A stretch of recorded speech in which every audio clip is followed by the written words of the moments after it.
जैसे मेरी सहेली है रज्जो, हाँ, लड़कों के लिए इतनी डेस्परेट है, लाइफ बॉय साबुन से नहाती है। हाँ, हमारी एक बार लड़ाई हो गई, एक लड़का कह रहा मैं लौंडे बुला लूंगा, कह रही प्लीज बुला लो। आप लोगों ने देखा होगा आजकल लोगों के प्रोनाउंस होते हैं she, her, he, him, they, them, है ना। रज्जू के प्रोनाउंस थे दे दो। मेरा एक कन्फेशन है आप लोगों से, मुझे ना ऑडियंस में लड़के देख के बहुत अच्छा लगता है, बहुत अच्छा लगता है मुझे। देखो लड़कियां बुरा मत मानो, ठीक है, तुम लोग भी बहुत अच्छी हो। मैं गर्ल्स स्कूल से पढ़ी हूँ, मैंने देखे नहीं है। मैंने पहली बार लड़के देखे, मैंने घर जाके मम्मी से पूछा है, मैंने कहा ये कौन सा प्राणी है जो चलते चलते ऐसे करता है।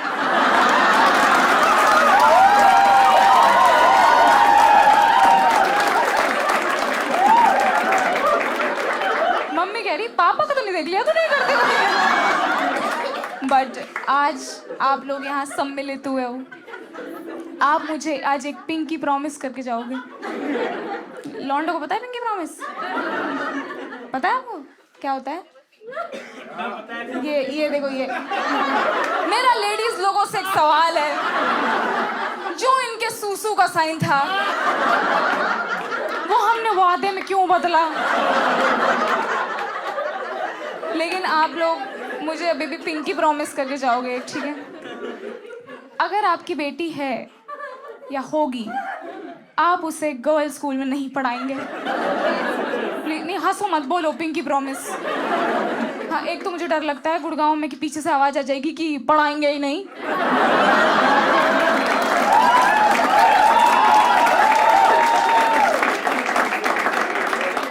पढ़ाना है, गर्ल्स स्कूल में नहीं पढ़ाना है।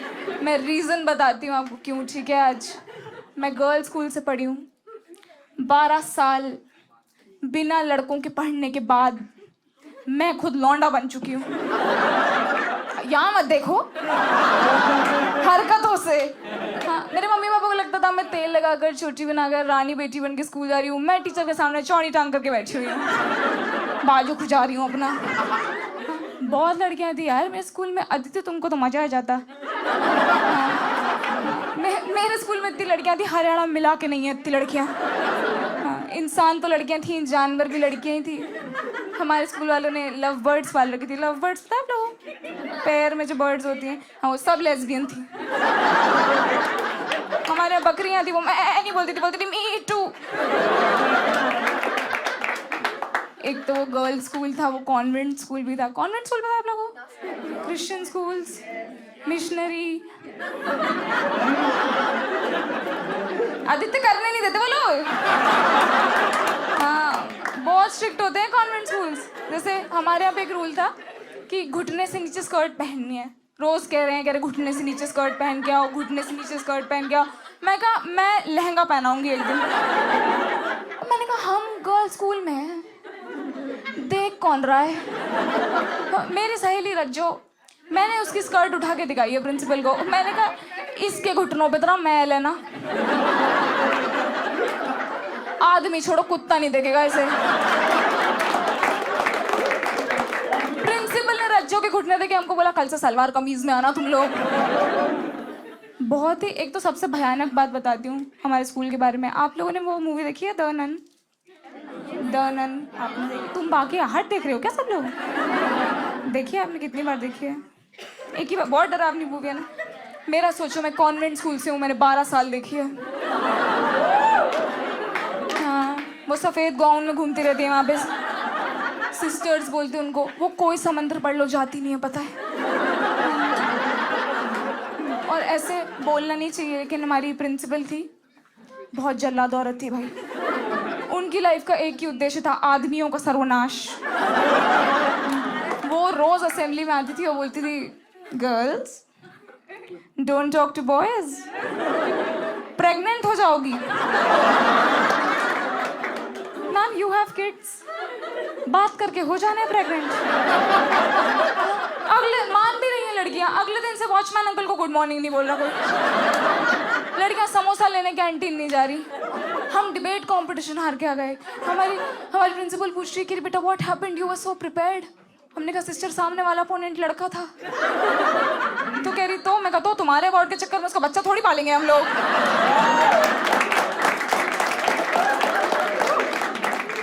नफरत करना सिखाते थे बताए लड़कों से, आदमियों से। आप लोगों के स्कूल में प्लेज होता था India is my country, all Indians are my brothers and sisters. हमारे स्कूल में प्लेज हो रहा है India is my country, all men are dogs. भाई हाँ, मेरे अंदर इतना गुस्सा भर गया आदमियों को लेकर, मैं घर जाकर पापा गुस्से से देख रही हूँ। वो आदमी बेचारा भिंडी काट रहा है बैठ के। और ऐसा नहीं है, हमारा गर्ल्स स्कूल था तो हमारा जेंडर डाइवर्सिटी नहीं थी। हमारे यहाँ पे जेंडर डाइवर्सिटी थी। हमारे 2 टाइप के जेंडर थे, पहला लड़कियाँ, दूसरा लड़कियाँ जो एनुअल फंक्शन में लड़का बनती हैं। और मैं दूसरी कौम से हूँ। और ये मेरे घर वालों की गलती, पता है, कोई भी त्यौहार आ जाए, जैसे जन्माष्टमी आ रही है तो सब लड़कियां ऐसे गोपियाँ बन के घूम रही हैं, मुझे कृष्ण बना देते थे। नवरात्रि आ रही है, सब लड़कियां देवियाँ बन के घूम रही हैं, मुझे महिषासुर बना देते थे। और मैं तो कॉन्वेंट स्कूल से हूँ। क्रिसमस आता था, सब लड़कियां एंजल्स बन के घूम रही हैं, ये बोल रही है मुझे सैंटा बना दे, ऐसा मरेला सैंटा, जीसस क्राइस्ट बना देते मुझे।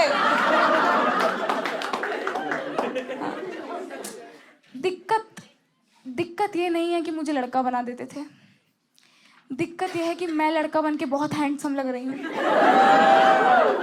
हाँ, लड़कियां इमेजिन मत करो, अपने पतियों को छोड़ के चलोगी आज मेरे साथ। हाँ भाई, मैं पैंट पहन के चली जाऊँ, लड़कियां होंठ चबा दे रही हैं अपने।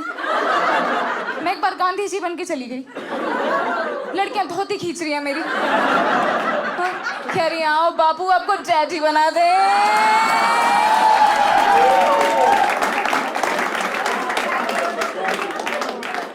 कभी बोल रहे मेल डॉक्टर बन जाओ, कभी बोल रहे मेल टीचर बन जाओ, कभी बोल रहे मेल प्लम्बर बन जाओ। मैं कहा 1 मिनट, मैं लड़की हूँ, मैं जॉनी सिंज हूँ। देखो, अनदर रीजन वाई लड़कियों को नहीं पढ़ाना है गर्ल्स स्कूल में, ठीक है, इस लड़कियां ना डेस्परेट हो जाती हैं लड़कों के लिए, है ना। जैसे मेरी सहेली है रज्जो, हाँ, लड़कों के लिए इतनी डेस्परेट है, लाइफ बॉय साबुन से नहाती है। हाँ, हमारी एक बार लड़ाई हो गई, एक लड़का कह रहा मैं लौंडे बुला लूंगा, कह रही प्लीज बुला लो। आप लोगों ने देखा होगा आजकल लोगों के प्रोनाउंस होते हैं she, her, he, him, they, them, है ना। रज्जू के प्रोनाउंस थे दे दो। कुछ नहीं पता था लड़कों के बारे में। हमारे स्कूल में एक अफवाह फैल रही थी, एक र्यूमर फैल रही थी, इधर मैं बताती हूँ, कि लड़कों का झूठा पानी पियोगी ना तो गोटे उग जाएंगे। गोटे पता है ना आपको? नहीं, किसी लड़के ने बोला नहीं।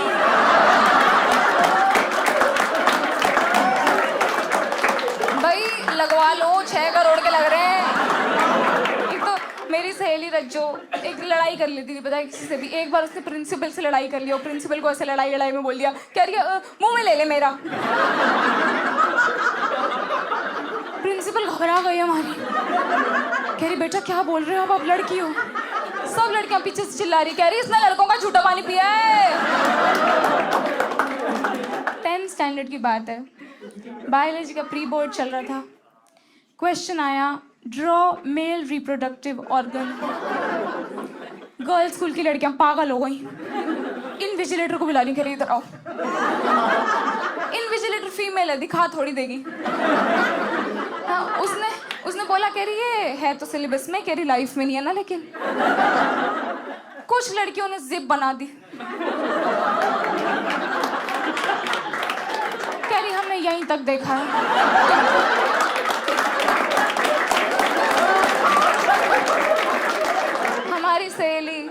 हमारी सहेली रज्जो नल बना दिया उसने, टोंटी वाला। प्रिंसिपल ने बुलाया उसे। प्रिंसिपल बोल रही बेटा रज्जो ये बोर्ड आने वाले हैं, ये क्या बनाए, ये गलत डायग्राम है। प्रिंसिपल से बोल रही है, कह रही आपका बड़ा पता है। प्रिंसिपल बोल रही है ऑफ कोर्स पता है मुझे, कह रही आपने भी लड़कों का छोटा पानी पिया।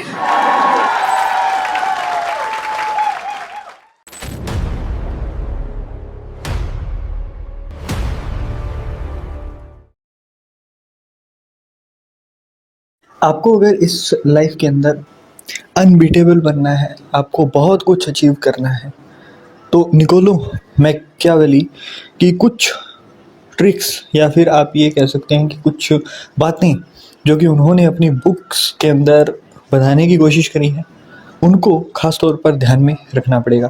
क्योंकि इस दुनिया के अंदर ना, अगर आप ये सोच रहे हो कि सिर्फ़ और सिर्फ पैसा कमा लेने से या फिर अच्छे लोगों के साथ रहने से, है ना, जो कि इन्फ्लुएंस करते हैं लोगों को, उनके साथ रहने से, बहुत ज़्यादा जो पावर होल्ड करते हैं, अगर आप उनके साथ रहोगे या फिर अमीरों के साथ रहोगे, नेटवर्किंग आपकी अच्छी होगी, तो आप कुछ बहुत बड़ा अचीव कर लोगे, तो सबसे बड़ा मिथ है ये आपका। और ये भ्रम जितना जल्दी टूट जाए आपका, उतना अच्छा है। मैं 10 चीज़ें आपको ऐसी बताने वाला हूँ, अगर आपके पास अभी के टाइम पर बहुत कुछ नहीं है ना, तो भी आप अच्छी खासी चीज़ें अचीव कर पाओगे। सबसे पहली चीज़, be a fox not a lion. इसका मतलब क्या हुआ कि लोमड़ी बन जाओ? नहीं, इट मीन्स कि आपको चालाक बनना है, आपको शो ऑफ नहीं करना है कि आई नो इट, है ना, और मुझे ये चीज़ों का पता है, मुझे वो चीज़ों का पता है, नहीं करना है। एक्ट लाइक अ डम until unless you have to show your own capabilities, है ना, तब तक तुम बिल्कुल डम बन के रहो। आपको चीज़ें सुनाई देती हैं ना कि एड़ा बन के पेड़ा खाओ, वही चीज़ें होती हैं। क्योंकि जब आप चालाक नहीं दिखते हो ना, जब आप लगते हो कि यार ये तो भोला भाला है, बट आप हो नहीं, तो इन दोनों चीज़ों का आपको बहुत अच्छा बेनिफिट मिलता है। द रीज़न इज़ कि आपको कोई भी ओवर पावर करने की कोशिश ही नहीं करेगा, आपको कोई कंपटीशन में समझने वाला ही नहीं होगा। अब इस चीज़ को ना मैं एक एग्जांपल से समझाता हूँ। मान लीजिए आप किसी ब्रांड की तरफ से सेल्स एग्जीक्यूटिव हैं, या फिर आप सेल्स देखते हैं उस ब्रांड की। आप किसी मार्केट के अंदर जाते हैं और वहाँ पर कई सारे लोग हैं। अब कुछ दुकान वाले ऐसे हैं जो कि आप जैसे ही जाते हो अच्छी चाय कॉफ़ी वगैरह पिलाते हैं, आपको अच्छे से ट्रीट करते हैं, और जब भी आप पूछते हो कि सेल्स कैसी है, काम कैसा चल रहा है, वो बताएंगे कि बहुत अच्छा चल रहा है। वहीं कोई एक ऐसा इंसान है जो कि जब भी आप जाते हो तो वो रोता रहता है। ये बनिया कम्युनिटी के अंदर आप देख लो, है ना, मतलब कि जो असलियत में बहुत मोटा पैसा छाप रहा होगा ना, उस हर इंसान की स्टोरी होगी कि यार काम मंदा चल रहा है, काम तो चल ही नहीं रहा है, मार्केट तो बिल्कुल लो है ना, मार्केट मंदी चल रही है। अब जो इस तरीके से लगा रहता है ना, उसके लिए चीज़ें थोड़ी अच्छी होती हैं, क्योंकि वो आपसे मांग सकता है डिस्काउंट, वो आपसे थोड़ा सा ना, मतलब काम मंदा चल रहा है जनाब, तो थोड़ा सा कम कर दो पैसा, है ना, तो ये चीज़ें कह सकता है और डिस्काउंट करवा सकता है। अब जैसे ही मान लो वो चीज़ जो आप 100 रुपये में दूसरों को दे रहे थे, यहाँ पर उस बंदे ने सिर्फ 5 रुपये कम किया, आपने 95 में उसको दी। अब अगर लोग 110 में बेच रहे हैं ना, तो वो बंदा सेम इंसान अगर 105 में बेचेगा ना, तो भी उसका परसेंटेज जो है ना प्रॉफिट का, वो निकल जाएगा आराम से।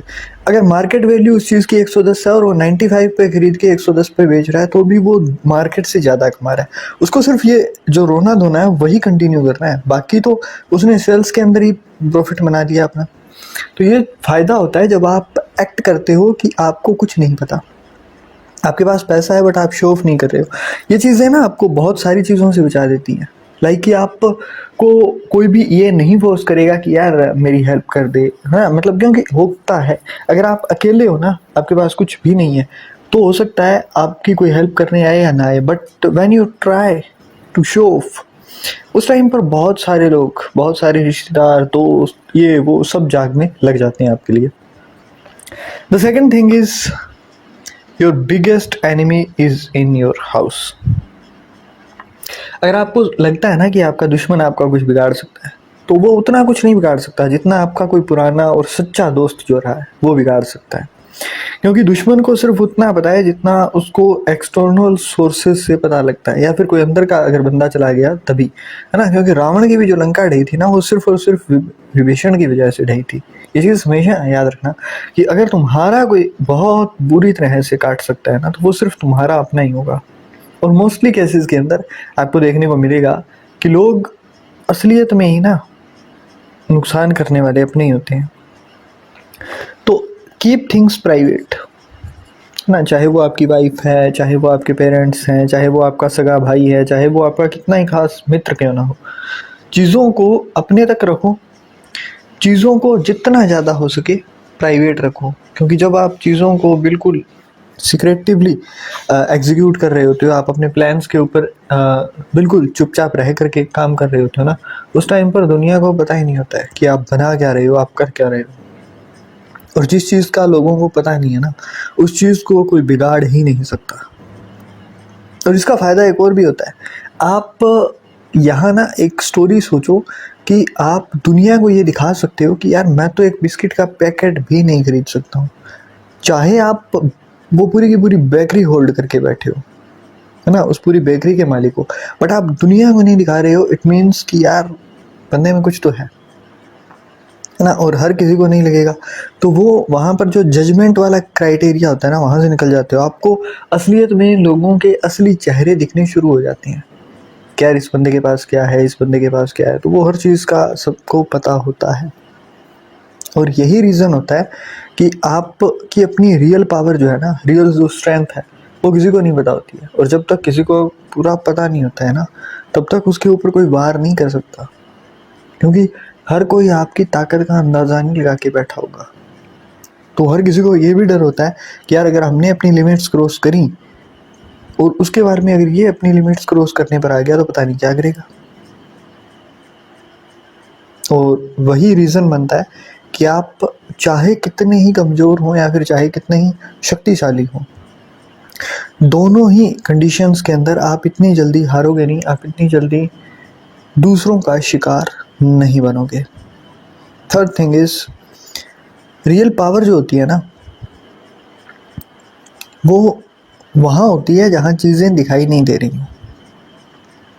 अभी आप इंडिया की बात करो, यूएसए की बात करो, कहीं की भी बात करो, आपने एक चीज़ अगर गौर करी हो तो जब से एप्स्टीन फाइल का केस ऊपर आया था, उसके बाद से ईरान वाला जो मसला था वो शुरू हो गया, जगह जगह लड़ाइयाँ शुरू हो गई।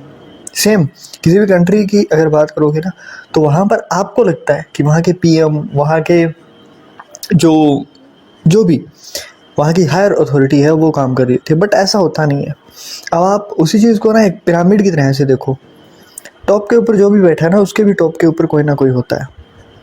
सेम अगर आप इसी ऑफिस के अंदर काम कर रहे हो ना, तो एक चीज़ याद रखना कि आपके ऊपर आपका बॉस है, आपके बॉस के ऊपर भी कोई बॉस होगा, बट उस बॉस के सबसे ऊपर जो है ना, वो इन्वेस्टर्स होते हैं। Same when it comes to a nation, वहाँ पर भी ना पीएम, प्रेसिडेंट, राजा सारे एक साइड में आ गए, बट उसके बाद में उस देश को असलियत में चलाने वाला कौन है? वो जो वहाँ पर पैसा रेगुलेट कर रहा है, वो जो असलियत में जब इलेक्शंस होते हैं उस टाइम पर फंडिंग करता है, वो हर इंसान। इसलिए ना आपको बहुत ही रेयर चांसेस के अंदर दिखाई देंगे वो लोग जो कि किसी भी पार्टी को बहुत खुल के सपोर्ट कर रहे हैं। क्योंकि ऐसे में होता क्या है ना, कि आप उंगली उठाओगे तो उन लोगों के उठाओगे ऊपर जो कि उस टाइम पर सत्ता में होंगे, आप उन लोगों के ऊपर उंगली नहीं उठा सकते जिन लोगों ने उनकी फंडिंग करी है, जिन लोगों के काम जो है वो, जिनके टेंडर्स सारी चीज़ें वो पहले से ही तय हो चुकी थी कि अब की बारी यहाँ ये वाला प्लान शुरू होगा और यहाँ पर प्रॉपर्टीज़ के जो प्राइसेस हैं वो बढ़ेंगे, ये होगा वो होगा, वो सारी चीज़ें ना अंदर ही अंदर चलती रहती हैं। और जब लास्ट में आपको पता ही नहीं होता है कि असली पावर किसके हाथ में है, तब तक आप ना ही तो उसके ऊपर उंगली उठा सकते हो, ना उसकी कोई रेपुटेशन के ऊपर कोई खतरा होगा, और वो हर चीज़ उसके ही हाथ में होती रहेगी। फोर्थ थिंग, पेशेंस कभी भी वीकनेस नहीं होता है, ये वेपन है एक। जो लोग पेशेंस रखना जानते हैं ना, उन लोगों को पता होगा सब्र एक ऐसी चीज़ है जो कि आपको अच्छा खासा पैसा देती है, अच्छी खासी पावर देती है। Whatever you want you can get, but you have to be patient. अब इसके पीछे की साइकोलॉजी देखो। वॉरेन बफेट, जिनका नाम आपने सबने सुना होगा, इनकी जो एक्चुअल वेल्थ है ना, जो बड़ी बड़ी वेल्थ है, मोटी मोटी, जिसको हम ले सकते हैं कि हाँ अब ये बंदा बहुत वेल्दी है, वो आई थी उनकी 60 को क्रॉस करने के बाद में, सब जानते हैं। अब चलो ये तो एग्जांपल आपको सबको ही देते होंगे, आपको एक एग्जांपल देता हूँ मैं। एक बंदा था जो कि नया नया सेल्स के लिए गया था। अब वो डीलर्स के साथ सुबह से शाम तक डील कर रहा था और उसकी डील्स बिल्कुल है ना ऑन टॉप चल रही थी। मतलब जहाँ भी वो डाल रहा था हर चीज़ उसकी होती हुई जा रही थी। लास्ट में वो गया एक बनिए के पास। अब भाई साहब थोड़े से पूजा में व्यस्त थे तो वो माला का जाप कर रहे थे, काउंटर के पिछली साइड में बैठे थे। अब जो सेल्स वाला गया उसको नहीं पता था कि ये बंदा जाप कर रहा है या क्या कर रहा है, तो उन्होंने प्राइस बताना शुरू किया। जो भी वो चीज़ थी, मान लीजिए कि 800 रुपये के भाव से आपको मिल जाएगी। अब वो सामने से बोले नहीं क्योंकि वो जाप कर रहे थे और उनके अंदर वो सब्र था कि यार कोई नहीं, कोई कहीं नहीं जाने वाला, तो वो बैठे रहे। थोड़ी देर और हुई तो वो बंदा, उसको लगा सेल्स वाले को कि यार यहाँ दाल नहीं गलने वाली है, बट बंदा अच्छा है, अच्छा खासा माल ले सकता है। तो उसने 800 से 750 पर आना शुरू किया, फिर 750 से 700 पर आना शुरू किया। वो जो माल सबको 800 रुपये में बेच रहा था वो यहाँ पर वो 600 के अंदर डील डन करके चला गया, क्योंकि जैसे ही वो नीचे आ रहा था, जैसे ही माला खत्म हुई, सेठ जी ने उसको चाय वगैरह पूछी और वहाँ से बातें करना शुरू कर दी। अब यहाँ पर क्या है ना कि जिसने 800 से वो सेम माल 600 में बेचा है, हो सकता है कंपनी ने प्रॉफिट कमाया हो क्योंकि सेल्स वाले नुकसान अपना भी नहीं करते हैं, बट इस बंदे ने अपना पेशेंस लूज़ कर दिया, जिसकी वजह से वो जो एक्चुअल प्राइस 800 के ऊपर सारे लोगों को चीज़ें बांटता आ रहा था, यहाँ पर आकर के उसने 600 तक आना शुरू कर दिया था, क्योंकि इसे लगा होगा कि यार कुछ ना कुछ कमी है मेरे अंदर। तो वो इनसिक्योरिटीज़ जो लोगों के अंदर होती है ना, जब आप अपना पेशेंस दिखाना शुरू करते हो, वो इनसिक्योरिटी ट्रिगर होती है दूसरों की, और जब वो इनसिक्योरिटी ट्रिगर होती है ना, तब हर कोई अपना पेशेंस लूज़ कर जाता है, क्योंकि हर किसी के अंदर पेशेंस नहीं है। पेशेंस हर किसी के अंदर नहीं है, ये रीज़न है ना। दुनिया क्यों इतनी आगे बढ़ने के बाद भी आज के टाइम पर ना आप देखोगे कि रील्स, पेशेंस छोड़ो, आज के टाइम पर अटेंशन स्पेन भी नहीं है उतना। अगर आपको आज बोल दिया जाए ना कि मूवी देखनी है या फिर कहीं भी, तो जो लोग सारे दिन रील्स स्क्रॉल करते हैं उनसे अभी के टाइम पर वीडियोस भी पूरी नहीं देखी जाएंगी, अगर उस वीडियो का चाहे वो कितना ही एजुकेशन पर्पज़ के लिए बनाया गया कंटेंट हो, चाहे वो कितना ही इंफोटेनमेंट के लिए हो, बट आप एंटरटेनमेंट के इतने आदी हो चुके हो कि आप लोग उन चीज़ों से जो कि असलियत में आपकी लाइफ के अंदर वैल्यू ऐड करती हैं, उनके ऊपर आप टाइम ही स्पेंड नहीं कर पाते हो। And the fifth thing, it is not reality, it is image what matters. Reality ना अलग होती है, बट इमेज आपको हमेशा दिखाई देगा कि जब भी चाहे कोई मोहम्मदन हो चाहे कोई भी हो, जैसे ही कोई मूवी बनती है ना, हर कोई मंदिर में जाना शुरू कर देता है। जैसे ही इलेक्शंस पास में आते हैं, वही नेता जो कि पहले कह रहे होते हैं भगवान नहीं है, अंधभक्ति है, ये वो लोग मंदिर में एकदम से जाना शुरू कर देते हैं। रीज़न, उनको अपनी इमेज साफ करनी होती है, वो क्लीन करनी होती है उस टाइम पे। रियलिटी में वो चाहे कुछ भी कर रहे हो, वो चाहे कुछ भी कारनामों के अंदर कहीं भी किसी भी केस के अंदर उनका नाम आ रहा हो, बट जैसे ही कुछ भी होता है ना, तो वो मंदिर, मस्जिद, गुरुद्वारे, वो लोग डोनेशंस करना शुरू करेंगे, फ्री बाइज देना शुरू करेंगे।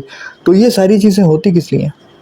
ताकि किसी ना किसी तरीके से वो अपनी इमेज को बिल्कुल clean and neat and clean show कर सकें जनता के सामने, और एक बार वो जनता का भरोसा जीत करके किसी ना किसी तरीके से सत्ता में आ पाए, बस दैट्स इट। और ये चीज़ ना मिलियनियर्स बिलियनियर्स जानते हैं, इसलिए आपको कभी भी कोई भी बंदा है ना जो बहुत अच्छी वेल्थ कमा रहा है, वो ओपनली किसी का भी सपोर्ट करता हुआ दिखाई नहीं देगा, बहुत रेयर होता है ये। आप अपनी ही सराउंडिंग में देख लेना, आपने मुकेश अंबानी को नहीं देखा है वो अलग बात है, बट आप अपनी ही सराउंडिंग में देख लेना, एक वो इंसान जो मजदूरी कर रहा है ना, वो किसी पार्टी के लिए लड़ जाएगा, वो जात धर्म इन चीज़ों के लिए लड़ जाएगा। वहीं कोई अदर इंसान जिसके घर के अंदर से कोई IAS IPS लगा हुआ है, या फिर वो किसी भी अच्छी पार्टी से बिलोंग करता है, वो बंदा नहीं लड़ेगा। वो धर्म जाति के नाम पर दूसरे को भले ही लड़वा दे, वो खुद नहीं लड़ने वाला, बहुत रेयर चांस होती है। और अगर ये इंसान लड़ने पे आया ना, तो इसका मतलब इसका हायर पर्पस है यहाँ से कुछ ना कुछ। नहीं लड़ते हैं भाई लोग, बिल्कुल भी नहीं लड़ते हैं, क्योंकि इनको पता होता है कि अपनी इमेज बना के रखनी है, हमें ज़रूरत नहीं है, हमारे लिए लड़ने वाले हैं लोग। Sixth thing, the less you see the more you get. ये चीज़ मैंने क्यों कही है, इसके पीछे का एक रीज़न है। आपने ना एक चीज़ सुनी होगी, the jack of all is better than master of one. मतलब जो बंदा हर चीज़ जानता है ना, वो उससे अच्छा है जो सिर्फ एक चीज़ का मास्टर है। पर आपने कभी भी एक चीज़ देखी है कि जो एक चीज़ का मास्टर होता है ना, आप उस बंदे को जानते हो। आपसे मैं अभी पूछूँ ना, मोनालिसा नाम की पेंटिंग किसने बनाई है, आप बता दोगे। वहीं मैं आपसे ये पूछूँ कोई भी रैंडम क्वेश्चन कि 5 किलो का ये जो आप वेट देखते हो ना, जिससे पहले सामान वगैरह तोला जाता था, वो किसने बनाया था, नहीं पता, और नहीं पता होगा। तो ये चीज़ें ना थोड़ी सी सुनने में बहुत अच्छी लगती हैं, बट कुछ एक सेक्टर्स के लिए ही सिर्फ अच्छी हैं। अगर आप हैकिंग वगैरह सीख रहे हो, एथिकल्स है ना, या फिर आप ट्रेडिंग सीख रहे हो, कुछ भी ऐसा ट्राई कर रहे हो, तो वहाँ पर आपको एक चीज़ के अंदर मास्टरी होना फ़ायदेमंद नहीं लगता है। But when it comes to something like business, communication skills, sales, जहाँ पर असलियत में मोटा पैसा बनता है, वहाँ पर आपको हर चीज़ को देखना, हर चीज़ को जानना ज़रूरी नहीं है। अगर आपका काम सेल्स का है ना, तो आपको एडवर्टाइजिंग आनी चाहिए कि हाँ एडवर्टाइज़ आप कैसे करोगे। बट इसका मतलब ये नहीं है कि आपको ग्राफिक डिज़ाइनिंग भी आनी ही चाहिए, नहीं आनी चाहिए। आपको काम करना नहीं होता है उसके बाद में, आपको काम करवाना आना चाहिए। अगर आपको काम करवाना आता है ना, तो आपको बहुत ज़्यादा चीज़ों को चेक करने की ज़रूरत नहीं रहेगी। You know how to exploit something or someone, how to get benefits from someone। तो आपको ना चीज़ें ट्रिगर करना आ जाती है, आपको पता होता है how to use someone। और जब आप इन चीज़ों के अंदर स्किल्स ले जाते हो ना, फिर आपको कोई रोक ही नहीं सकता है कि आप असलियत में कोई भी बड़ी पावर अचीव ना कर पाओ। 7th thing, don't earn money from money. पैसा कमाना हर किसी के बस की बात है। पैसा हर कोई कमा रहा है। अगर कोई मजदूरी कर रहा है, पैसा कमा रहा है। अगर कोई कॉरपोरेट में जॉब कर रहा है, पैसा कमा रहा है।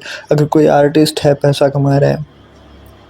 बट हाल ही के अंदर अगर आपने ना थोड़े टाइम पहले अगर आप न्यूज़ वगैरह देखते हो इन्फोटेनमेंट को, तो आर्टिस्ट तो बहुत सारे हैं, बट आपने ना मीका सिंह की एक इंटरव्यू देखी होगी जिसमें उन्होंने कहा था कि मैंने प्लॉट्स बहुत सारे खरीदे हैं और अभी के टाइम पर मेरे पास 400 से ज़्यादा समथिंग इतने प्लॉट्स उन्होंने बताए थे कि मेरे पास इतने प्लॉट्स हैं।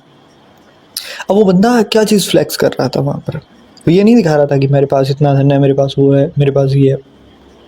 वो बस एक चीज़ दिखाने की कोशिश कर रहा था कि लोग जहाँ पर पैसा अपना शो ऑफ के अंदर लगा रहे हैं ना, मैंने उस टाइम पर पैसा अपना प्लॉट्स वगैरह के अंदर लगाया था। और रियल एस्टेट ऐसी जगह है कि पैसा आपका डूबता नहीं है। रियल एस्टेट पैसा डुबोती नहीं है। ज़मीन जो है ना, इसे ऐसे ही लोग माँ का दर्जा नहीं देते हैं। इसे यूं ही नहीं कहा जाता है कि ये माँ है, क्योंकि ज़मीन आपको पैसा दे करके जाएगी। मैं यहाँ पर ज़मीन की बात कर रहा हूँ, आप फ्लैट वगैरह की बात करो तो वो नहीं कर रहा हूँ मैं प्लॉट की बात कर रहा हूँ जो सीधा ज़मीन पे बनता है ना। तो इसीलिए ही कहा जाता है कि अगर आप कोई इंसान पैसे से पैसा बनाना सीख जाए ना, तो फिर वो अगर सो रहा होगा ना तो भी उसका पैसा बन रहा होगा। इसीलिए कुछ लोग ब्याज को, रिटर्न्स को बहुत अच्छे से देख रहे होते हैं। इसीलिए कुछ लोग रिस्क लेना जानते हैं। इसीलिए कुछ लोग बहुत ही डीपली जा कर के काम करते हैं। इसीलिए कुछ लोग स्टॉक्स के अंदर, क्रिप्टोज़ के अंदर, हर जगह पर है ना, आप लोगों को ऐसे लोग मिल जाएंगे ये चीज़ कहते हुए कि यार मेरा पैसा वहाँ पर डूब गया था। बट एक चीज़ याद रखना, जिन लोगों का पैसा फंसा हुआ होता है ना, कि कोई कंपनी के अंदर उन्होंने पैसा डाला और वो पैसा फंस गया, ऐसे ही लोग आपको मिलेंगे जो कि कितना ही वर्स्ट टाइम इनकी लाइफ का चल रहा हो, फिर भी इनके पास ना फ्लो ऑफ मनी कम नहीं होता है। रीज़न, क्योंकि ये जानते हैं कि कहीं भी पैसा लगा रहा हूँ ना मैं, मुझे पता है कि इतना तो मैं कमा लूँगा। अगर वो 1.5, 2 लाख, 10 लाख, 20 लाख, 25 लाख जितना भी डाला है ना, वो उसको पता है कि वो कितना एबल है और वो कितना ईजिली वो सेम अमाउंट वापस से निकाल के ले आएगा। और यही रीज़न होता है कि ऐसे लोग अपनी लाइफ के अंदर अंधाधुंध पैसा कमाते हैं, क्योंकि ये रिस्क लेने से पीछे नहीं हटते। और पैसा उन लोगों के पास ही आता है जिनका माइंडसेट जो है ना, वो अबंडेंस के अंदर ही रहता है। They know what they really want to do in their life and they know how to get benefited from any asset. 8th thing, stop looking rich, be rich। What does it mean by? Actually होता क्या है ना, आप लोगों को आसपास में भी दिखाई दे जाएंगे। अगर किसी इंसान की नई नई जॉब लगी होगी ना, तो वो उस टाइम पर बहुत खुले पैसे उड़ाता है। उसको बुलेट पसंद आ गई ले ली, कोई अच्छी बाइक पसंद आ गई ले ली, और नया आईफोन लॉन्च हो गया वो ले लिया, चाहे ईएमआईज पर ही ले रहा हो। अब वो ये करके दिखाने की क्या कोशिश कर रहा है कि मेरे पास पैसा है, मेरे पास पैसा है। वो सीधा सीधा तो हर किसी को बुलेट दिखा नहीं सकता ना, तो ये होता है। अब दिखाने में और होने में फ़र्क है। अगर आप कोई भी चीज़ परचेज़ कर रहे हो, let me tell you, I want to buy iPhone 17। अब मैं वो फ़ोन परचेज़ करने गया, सामने वाले ने जाते ही कहा कि जी 1,34,000 के अप्रोक्स इसका प्राइस है, एंड मेरी सैलरी मान लो तुम 30 या 40 हज़ार है, मैं नया नया जॉब पे लगा हूँ, अभी 1 या 2 महीने में। अब मैं सीधा सीधा तो अपनी सैलरी से ले नहीं सकता, मैंने ईएमआईज़ करवाई उसकी, तो मैं अभी उस फ़ोन को तो ले आया। अब मैं हर किसी के सामने दिखा सकता हूँ, हर कोई तारीफ़ भी कर देगा कि यार बंदा जॉब लगा था, इसने आईफोन ले लिया। बट मैं तो जानता हूँ ना कि मैंने एक पंगा ले लिया है, अब इसकी किस्तें भी जानी है। वो जो 1,34,000 का था, अब मुझे उसके ऊपर ही भरने हैं। बट आप लो, मैं ये नहीं कह रहा हूँ कि आप खर्चे मत करो। जब तक आप खर्चोगे नहीं ना, जब तक आप खर्चना नहीं सीखोगे, तब तक आप कमाना भी नहीं सीखोगे। बट आप खर्चो तब ना, जैसे कि आपके पास कोई चीज़ है जो कि 1,34,000 की आपने परचेज़ करनी है, और वो आपको कोई भी पैसा बनाने में हेल्प नहीं कर रही है। मतलब अगर आप आईफोन ले करके कोई कंटेंट क्रिएशन कर रहे हो या फिर कुछ भी कर रहे हो जिससे पैसा आना है, तो वो महंगा नहीं है, क्योंकि फिर वो पैसा दे देगा आपको बना करके। But if you are just buying it to show off कि हाँ मेरे पास पैसा है, तो वो पैसा भी गया आपका, टाइम भी गया, है ना, तो वो पैसा भी गया आपका। अब आपको एक चीज़ हमेशा दिमाग में रखनी है कि जब 1,34,000 या फिर कोई भी चीज़ आपको परचेज़ करनी है ना, उसका कम से कम 3 to 4x अमाउंट आपके अकाउंट में होना चाहिए। अब इससे 2 फ़ायदे होते हैं।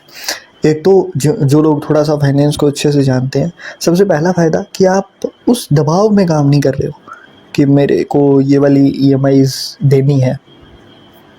तो अब ऐसे में अगर आपको कोई अपॉर्चुनिटी मिलती है या फिर कोई भी चीज़ आपको लेनी है, कुछ भी करना है ना, तो आपको सेकंड थॉट लेने का ज़रूरत ही नहीं पड़ेगा कि यार मैं ये वाला काम करना चाहता हूँ, कर सकता हूँ या नहीं कर सकता हूँ। नहीं करना पड़ेगा, क्योंकि आपको पता है कि यार इतना तो मेरे पास है, इतना तो मैं आराम से कर सकता हूँ। उसके आगे जाएंगे तब की बात अलग है। द सेकेंड थिंग इज़, अब आपका सिबिल स्कोर ख़राब हो जाएगा, कोई चांस ही नहीं है। आपके पास अभी के टाइम पर ही आपको ले ऑफ हुआ कहीं भी किसी कंपनी के अंदर, आपको जॉब से निकाल दिया, आपको ये नहीं सोचना पड़ेगा कि मैं ईएमआईज़ कहाँ से दूंगा। आपको पता है कि मेरे अकाउंट में 3 to 4x पैसा पड़ा है। अब जब आपके पास इस तरीके से सेविंग्स करने के बाद में खर्चने की आदत आ जाती है ना, तो आपका ये रूल बन जाता है, और ये रूल आपको कहीं ना कहीं तब बचा देता है जैसे थोड़े साल पहले ही कोरोना की सिचुएशन बनी थी, अभी के टाइम पर भी लॉकडाउन 2.0 जैसी सिचुएशन फिर से बनी हुई है। तो अगर ऐसी कोई भी एकदम से प्रॉब्लम आती है ना, जहाँ पर चीज़ें आपके हाथ में नहीं है ना, आप ये नहीं है ना कि आप जा करके बात करोगे और यूएस ईरान के बीच में जो भी वॉर चल रही है वो बंद करवा दोगे, नहीं कर सकते हो। जैसे थोड़े टाइम पहले रशिया और है ना, तो वो लड़ाइयाँ जो है वो आप नहीं रुकवा सकते हो। जो एकदम से हंतवारियस की जो न्यूज़ आ रही है हमारे सामने, मान लो अगर ऐसा कुछ होता है, एकदम से चली जाती है, तो कहीं ना कहीं आपकी ही पॉकेट को, आपके ही मेंटल हेल्थ को ख़राब करने वाली चीज़ें होंगी। But when you know how to tackle it, और आपके पास पहले से बैकअप पड़ा है, तो आप नहीं डरने वाले हो। यही चीज़ फ़ायदा देती है जब आप लुकिंग रिच से स्टॉप बी रिच वाली सिचुएशन के अंदर आना शुरू कर देते हो। अब बात आती है 9th रूल की, जो कहता है what appears is not true. जो चीज़ें दिखती हैं ना, वो असलियत में होती नहीं है वैसे। अब इस चीज़ को ना आपको मैं एक छोटा सा कंपनी का नाम नहीं देने वाला हूँ। अगर कोई इंसान यहाँ तक इस वीडियो को देख रहा है ना, तो वो सिर्फ कंपनी का नाम बता देना। एक कंपनी जिसने अपने कपड़े बहुत महंगे प्राइस पे बेचे हैं और बेचती थी, उस कंपनी के अंदर ना ईंट, जो ईंट नहीं होती है अपने घरों के अंदर यूज़ होती है, ब्रिक्स, वो अपने टैग के साथ बेचनी शुरू करी और एक एक ईंट अच्छे खासे प्राइस पे बेची। अब वो थी तो ईंट ही, बनी भी उसी मिट्टी से थी, बट वो बिकी क्यों? क्योंकि वो उस कंपनी के ब्रांड के साथ आ रही थी। अब ये कंपनी का नाम जो है वो एस से शुरू होता है और ई पर ख़त्म होता है।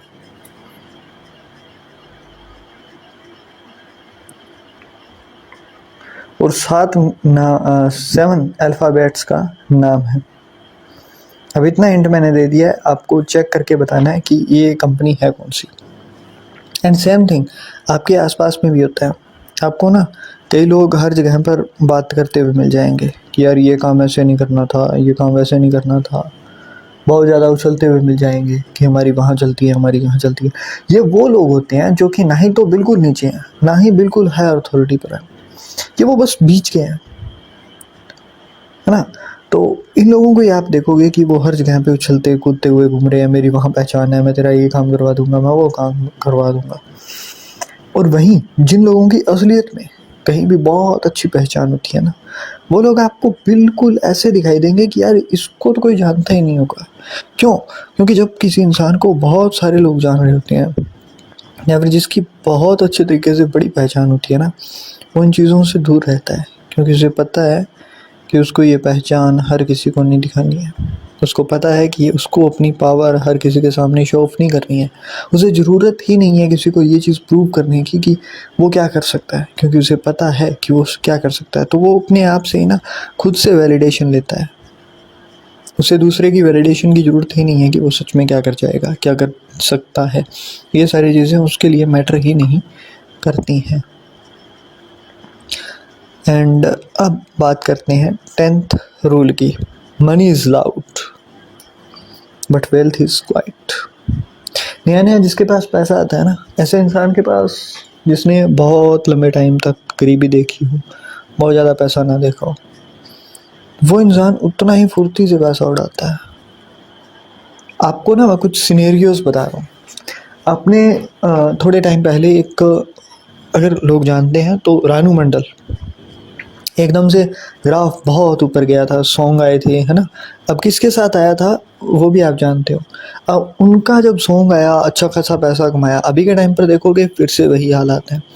कुछ लोगों की अगर मैं गलत नहीं हूँ तो जेवर एयरपोर्ट शायद तक जब बना था तो उस टाइम पर प्रॉपर्टीज़ वहाँ पर आई थी और उन लोगों ने बहुत महंगी महंगी प्रॉपर्टी खरीदी। बट हुआ क्या कि उन लोगों ने आईफोन्स परचेज़ किए, अच्छी महंगी बाइक परचेज़ कर ली, स्कॉर्पियोज, मतलब जो भी महंगी गाड़ियाँ थी वो परचेज़ करी। अभी के टाइम पर सेम EMIs के अंदर फंसे हुए हैं, घर भी नहीं है कई लोगों के पास रहने को। रीज़न क्या है कि जब आपके पास एकदम से चीज़ें आती है ना, तब आप सबसे पहले क्या छोड़ते हो। आप जहाँ भी, अगर मान लो उस टाइम पर ना आपके अंदर एक ईगो आ जाता है।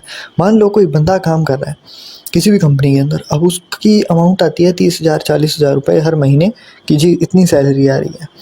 एकदम से सरकार की तरफ से एक चीज़ का ऐलान होता है कि यहाँ से एक प्रोजेक्ट निकलेगा। अब मान लो कि आपने 30-40 हज़ार की जॉब करते हुए एक प्लॉट खरीदा जो कि 4 लाख का था। जैसे ही ऐलान हुआ कि यहाँ से सरकार कुछ कर रही है और सरकार ने प्राइस निकाल दिया कि जी 16 लाख, है ना, और आपने वो प्लॉट वहाँ से एकदम से बेच दिया। अब 16 लाख आपके पास आ गए हैं। आप वो बंदे हो जिसने सालों लगाए थे कि 4 लाख इकट्ठे हों। तो मैं वैसे 4 लाख में आता नहीं है, बट हाँ किसी अच्छी जगह पर मान लो आपका लक काम कर गया और आपके पास ये सिनेरियो बन गया। अब होगा क्या ना, जिस बॉस की आप सुनते थे, अब की बारी अगर वो कुछ बोलेगा ना तो आप बिल्कुल तैयार होगे, क्या जॉब छोड़ दूंगा, मैं रिज़ाइन कर देता हूँ अभी का अभी। रेजिग्नेशन लेटर आपके हाथ में होगा अगर आपके पास एकदम से है।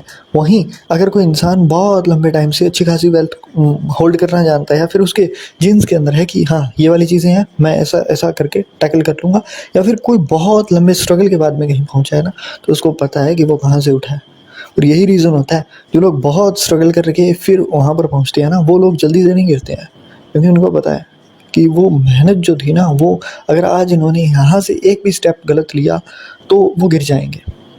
मैं चीज़ें क्या समझाना चाहता हूँ इस चीज़ से, being rich is not a big deal, but to stay rich you have to work a lot on yourself, on your personality, है ना। हर चीज़ के ऊपर आपको काम करना पड़ेगा, वरना आप अमीर हो सकते हो बट अमीर रह नहीं पाओगे, क्योंकि एक ना एक पीक पॉइंट ऐसा आएगा जो कि आपकी सारी की सारी लाइफ को वहीं ले जा करके रख देने के लिए पूरा होगा, है ना। तो ये चीज़ हमेशा याद रखना, जो भी पॉइंट्स मैंने बताए हैं वो based on my own experience है।